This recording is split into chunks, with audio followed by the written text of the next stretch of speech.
네, 안녕하세요. 저는 세변의 상임대표를 맡은 그리고 법무법인 중연의 파트너 변호사인 송지은 변호사입니다. 네, 저는 법무법인 한일의 박민우 변호사입니다. 안녕하세요. 저는 아모레퍼시픽에서 사내 변호사로 근무하고 있는 9년차 변호사 김희영입니다. 안녕하세요. 저는 법무법인 바른에서 근무하고 있는 신민선 변호사라고 합니다. 안녕하세요. 저는 우지현 변호사라고 합니다. 안녕하세요. 저는 서치원이고요. 지금 로스쿨 10기로 졸업해서 변호사로 일하고 있습니다. 저는 우선 회사 자문하고 이제 부동산 분쟁을 포함한 민사 소송을 많이 하고 있습니다.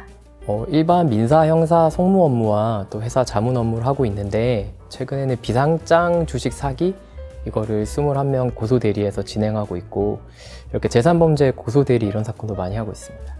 저는 공정거래 전반에 관련된 법을 모두 하고 있는데요. 주로 하도급법, 그다음 대리점법, 방문판매법, 그리고 개인정보, 전자상거래 등 다양한 법들을 하고 있습니다.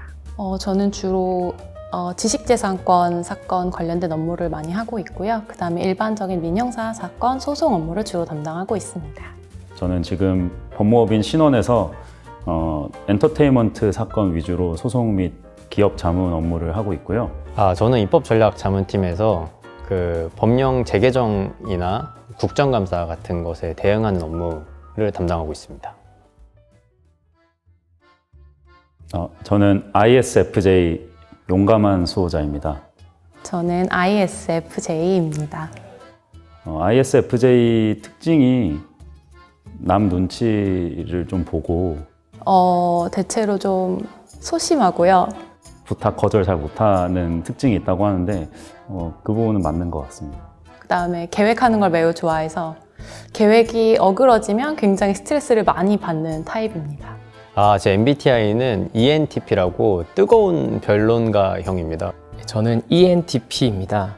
의미는 발명가 그리고 뜨거운 변론가입니다. 요게 이제 약간 매사를 다 이제 논쟁거리로 보고 이제 시비를 거는 약간 이런 캐릭터인데 일상생활 사는 데는 좀 불편할 수도 있지만 이게 참 뭐 좋은 성격은 아니지만 변호사라는 직업이 누군가를 설득하는 직업이다 보니 또 변호사 하기에는 좀 괜찮은 MBTI가 아닌가 이렇게 생각하고 있습니다. 네, 저의 MBTI는 사교적인 외교관이라고 할 수 있는 ESFJ입니다.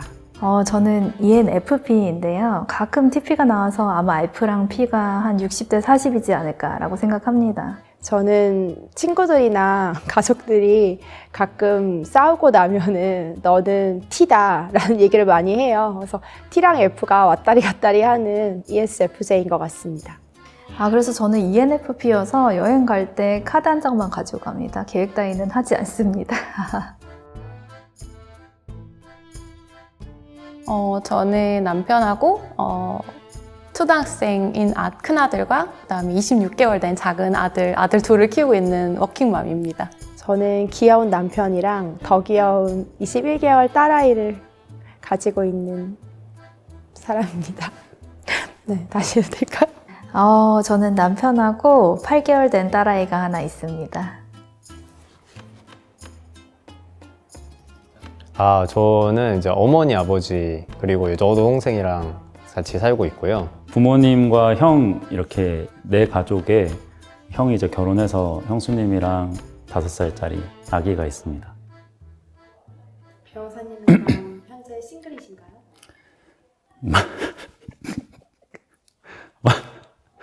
싱글입니다. 혼자입니다, 혼자. 변호사이기 때문에 입법 쪽에 관심을 계속 가지고 있었고요. 그리고 제가 그 한국장애인연맹에서 그 장애인 차별협약 부속 의정서의 그 국내 채택에 대한 연구 용역을 한 적이 있습니다. 그때 이제 입법 제안을 해서 그게 어떻게 국회에 통과되는지 이런 부분에 대해서 좀 더 고민을 하게 됐고, 그래서 이제 세변에도 관심을 가지고 또 이렇게 대본이 상임 대표까지 됐네요.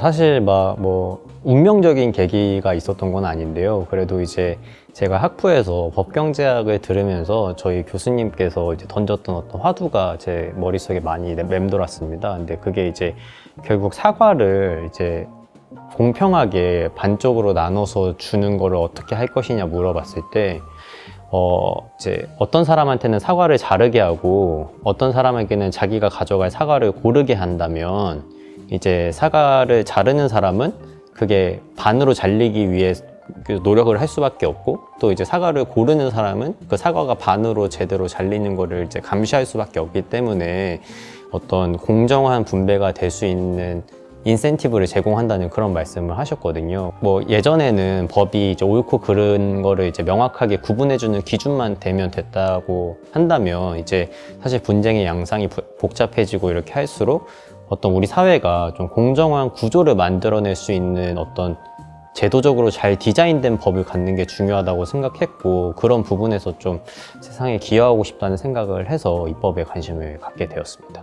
제가 사실 어렸을 때부터 굉장히 사회와 그 사람에 대해서 관심이 많아서 어릴 때부터 장래희망도 법조인이었고 제일 좋아하는 과목도 사회였고 제가 어릴 때 좋은 어떤 법과 정책, 제도에 대한 아이디어가 있으면 수첩에 적어 놓았을 정도로 굉장히 그런 것들에 관심이 많았었는데 제가 이제 변호사가 되고 나서는 사실 이제 밥벌이하고 제 개인적인 삶을 사느라 그런 그 열정을 제 가슴 한켠에 묻어뒀었는데 이번에 이렇게 세변을 만나게 되어서 그 꿈을 다시 필 수 있을 것 같습니다. 변호사로서 다양한 업무를 하면서 어떤 법이나 제도가 잘못됐다 이렇게 생각해 본 적은 많았지만 거기서 더 나아가서 그것 자체를 고쳐야겠다, 바꿔야겠다 이렇게 생각해 본 적은 없었던 것 같아요. 그런데 이제 최근에 세변 모임을 하면서 우리가 같이 모이면 세변이란 이름으로 세변에 소속돼서 이런 멋진 일도 할 수 있겠구나 이렇게 생각을 하게 되면서 입법 제안에도 좀 자신감을 가지고 관심을 많이 가지게 된 것 같습니다. 저는 어렸을 때 축구 선수를 하고 싶다라는 막연한 꿈을 꿨던 이후에는 일관되게 법조인이 되고 싶다는 꿈을 꿔왔고 그 꿈을 가지고 이제 법대에 진학을 했었습니다. 그래서 법대에 들어가서 법 공부를 시작하고 실제로 이제 변호사가 돼서 필드에 나와서 일을 하다 보니 단순히 법을 적용하는 게 법조인이 하는 일의 끝이 아니라 어떤 사회의 변화에 따라서 법이 때로는 바뀔 필요도 있고 그 법이 어떻게 바뀌는 게 실제 현장에서 가장 의미가 있고 적절한지에 대해서 고민하게 되는 경우들이 생기더라고요. 법을 실제로 필드에서 다루고 있는 변호사들이 그런 다양한 의견을 제시하는 것이 우리 사회가 더 나아가는 데 있어서 굉장히 보탬이 될 수 있겠다라는 생각을 하게 되면서 입법 제안이라는 그 장치에 대해서 조금 더 와닿게 생각하게 된 것 같습니다. 제가 개업을 해서 제가 사건을 수임해서 책임지고 사건을 진행한 지 이제 3년이 조금 지났습니다. 그동안 330건 사건을 제가 수임해서 진행했는데 그 사건들이 일반적으로 그냥 제가 지금까지 알았던 판례를 적용해서 곧바로 해결할 수 있는 사건은 단 한 건도 없었습니다. 그리고 뭔가 다 억울한 점이 있고 제가 봤을 때도 이 사건을 어떻게 해야 좋을지 고민이 되는 그런 사건들이 많았는데요. 그 중에서도 한 10분의 1 정도 되는 30건 정도 되는 입법적으로 좀 문제가 있는 그런 사건들이 많았습니다. 그래서 저는 이게 제가 변호사로서 법률을 적용하고 해석하고 논증하는 거에 그치지 않고 좀 입법을 제안하고 싶다는 생각을 하게 됐습니다. 네, 저는 사내 변호사로서 기업 법무 업무를 많이 했었는데요. 기업 법무를 하면서 느꼈던 법규 간의 불균형이나 모순, 과잉 규제에 대한 부분들을 기업 법무를 해보셨던 변호사님들과 함께 의논을 해보고 싶습니다. 그리고 제가 제약회사에서 3년, 화장품 회사에서 5년 정도 사내 변호사로 근무했었는데 보건복지와 관련된 부분, 혹은 헬스케어 관련된 부분에 대해서 좀 더 나은 미래를 위한 법, 제도, 정책을 연구해보고 싶습니다. 재산범죄 쪽 형사사건을 많이 하다 보니 이게 최근에 수사권이 조정이 돼서 본래 이제 수사권이 검찰에 있다가 경찰에 넘어온 형사소송법 개정이 있었는데요. 그 개정 이후에 실제로 수사권 조정 부분에 대해서 형사법을 많이 하고 있는 변호사로서 개정안이나 또는 이를 시행 규칙 부분에서 제가 입법을 하고 싶은 부분들이 좀 많이 있습니다. 제가 지금 대학원에서 이제 회사법을 공부하고 있어서 아무래도 이제 상법 분야에 대해서 조금 관심을 갖고 있습니다.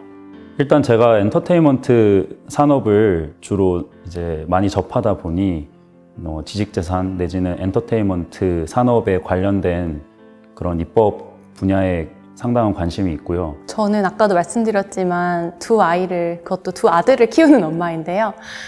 최근에 좀 관심을 가졌던 건 층간소음 관련된 법률이었습니다. 대부분의 이제 층간소음 관련된 이제 정책이나 규제 자체가 그 층간소음을 발생시키는 사람들한테 이제 어느 정도 데시벨을 정해놓고 그거 이하로 우리 소음을 조금 자제합시다 이런 취지의 것들만 있었지, 거기서 더 나아가서 이제 건설 단계나 이제 설계 단계에서 그거를 반영해야 된다라는 부분에 대해서는 조금 적극적으로 논의가 많이 되지 않고 있는 것 같아서 저는 좀 그 부분에 관심이 있고요. 그리고 이거는 개인적인 얘기인데 제가 중고거래를 굉장히 많이 하는데 중고거래 그 플랫폼에서 좀 사기 이슈 이런 것들이 많아서 그런 것들 방지하는 차원에서 중고거래 플랫폼에 대한 안전거래 도입 의무화라든지 이런 부분에도 저희가 조금 일을 해볼 수 있지 않을까 생각을 하고 있습니다. 우선 저는 이제 8개월 아이의 엄마이고 워킹맘입니다. 근데 이제 회사에 복직하려다 보니까 베이비시터를 구하는 게 너무 힘들더라고요. 왜냐면 이게 뭐 주로 어플이나 유료 그 소개업체를 통해서 이제 베이비시터를 구하게 되는데 사실 베이비시터에 대해서 알 수 있는 게 아무것도 없습니다. 그래서 저는 단란주점을 운영하던 분을 이제 베이비시터로 고용하는 정말 안 좋은 사태가 발생했고 알자마자 사실 해고를 하긴 했는데요. 근데 그런 위험에 노출되어 있다는 게 너무나 안 좋습니다. 그래서 저는 우선적으로 제가 해보고 싶은 거는 베이비시터의 신원보증 의무화, 그리고 우리나라가 저출산 국가이기 때문에 저희 워킹맘으로서의 시각을 가미한 그런 입법 제안을 해보고 싶습니다. 그리고 또 전세 사기 이슈가 요새 많이 화두가 되고 있는데요. 최근에 이제 뭐 국토교통부나 많은 이제 입법 제안이 있고 또 통과가 된 법령도 있긴 한데 이게 현실 피해자의 시각과 뭐 그 현장에서 또 업무를 하는 변호사의 시각이 반영되지 않았다고 생각을 합니다. 그래서 그런 부분에 있어서 좀 더 현실적인 입법 제안을 하면 큰 의미가 있을 거라고 생각합니다. 네, 결국 법령을 해석하는 전문가는 변호사이기 때문인데요. 법령을 해석하는 사람이 변호사이다 보니까 해석을 하다 보면은 이제 법규 간의 통일적인 해석이나 자고에 대한 해석이 중요한 경우가 있는데요. 자고가 조금 불분명해가지고 중의적으로 해석되는 경우도 있어서 아무래도 법이 좋은 취지나 의도를 살리는 것도 중요하지만 사실 어떤 법 체계적인 정합성을 가지고 또 이제 기본권이나 권리 같은 거를 최소한으로 제한하는 어떤 방법을 통해서 목적한 어떤 목표를 이룰 수 있는 것들이 중요하다고 생각하는데, 실제 사건을 수행하는 과정에서 느끼는 어떤 문제점이라든지 정비가 필요하다고 생각되는 그런 부분들은 사실 변호사들이 아니면 의견을 적극적으로 개진하기는 어려운 분야라고 생각을 합니다. 실생활에서 불편한 점을 많이 느끼는 일반 분들이 그거를 입법으로 해결하기는 어렵습니다. 이유는 법률을 공부해 본 적도 없고 어떤 실생활의 불편함을 입법으로 전환시키기 어렵기 때문입니다. 그런데 변호사들은 오랫동안 법 공부를 했고 그리고 직업으로 그 법률을 해석하고 적용하고 있기 때문에 그런 변호사들이 입법에 적극적으로 동참해야 실생활의 불편한 점들을 입법으로 개선이 가능하다고 생각합니다. 우선 첫 번째로 저희는 이제 20대, 40대가 주축이 된 청년 변호사 단체입니다. 청년 변호사 단체라는 게 어떤 의미가 있냐? 저희는 사실 이제 주로 이제 20대에서 40대 국민의 법감정을 반영하고 싶은 그런 단체입니다. 그러니까 뭐 주로 386으로 대변되는 그런 국회의원분들이 많은 입법 제안을 내주시고 있지만 그게 과연 20대에서 40대의 그 국민 법감정을 대변하고 있느냐라고 하면 뭐 그렇지는 않다고 저는 생각을 합니다. 아무래도 인적 구성원이 젊은 게 가장 주요한 차이점이라고 생각하고 있습니다. 사실 이제 예전 변호사 단체들도 다 시대적인 소명과 의미를 다 했지만 사실 그분들도 이제 시작을 할 때 가장 중요했던 것들이 결국에는 이제 청년 변호사들이 그 새로운 시대 정신을 담겠다는 것들이 가장 의미가 컸다고 생각합니다. 세변은 일단 젊은 변호사들의 모임이라는 점이 가장 특징적일 것 같고요. 그리고 우리가 일반적으로 살아가면서 경험하는 것들에 기반해서 그런 문제점들에 착안해서 입법 제안을 하는 단체가 되지 않을까 그렇게 생각하고 있습니다. 저희 세변은 법정단체와 임의단체 사이에 지금 비어있는 공간, 그러니까 이념과 어떤 가치와는 직접적으로 결부되지 않지만 이 사회 구성원들 모두에게 똑같이 적용되고 있는 이 법과 제도가 어떻게 나아가야 되는지에 대해서 변호사들이 의견을 개진할 수 있는 그 측면에서 기존 단체들과는 차별점이 분명히 존재한다고 생각하고요. 이전에 제가 변호사 단체를 많이 알아봤었는데요. 보통 다른 변호사 단체의 경우에는 정치적으로 너무 특징적인 색깔을 가지고 있거나 아니면 연수원 변호사 출신의 모임, 로스쿨 출신의 변호사 모임 이렇게 굉장히 그런 구성원에 제한이 있는 경우가 많았습니다. 그런데 저는 사실 어떤 이슈에 대해서는 진보적이고 어떤 이슈에 대해서는 보수적이기 때문에 어떤 특정한 정치적인 색깔로 저를 라벨링하고 싶진 않았기 때문에 정당이나 정치 이념에 특정되지 않고 개별 사안에 대해서 자유롭게 목소리를 낼 수 있다는 점입니다. 지금까지 다른 변호사 단체 아니면 다른 단체에서는 특정 정당이나 특정 이념만을 주장할 수 있었습니다. 그런데 이번에 세변은 그런 특정 정당이나 이념에 매몰되지 않고 개별 사안에 있어서 합리성과 공정성 그런 것들을 기반으로 자유롭게 목소리를 낼 수 있다는 점이 차별점입니다. 저에게 세변은 새로운 기회라고 생각합니다. 35살의 도전이다. 저에게 있어서 세변이란 다시 찾은 청운의 꿈입니다. 저에게 세변이란 인간 김희영을 다시 만나게 해준 좋은 계기라고 말하고 싶습니다. 저에게 세변이란 소중한 인연이라고 생각합니다. 저에게 세변이란 같이 꿈을 이룰 공동체입니다.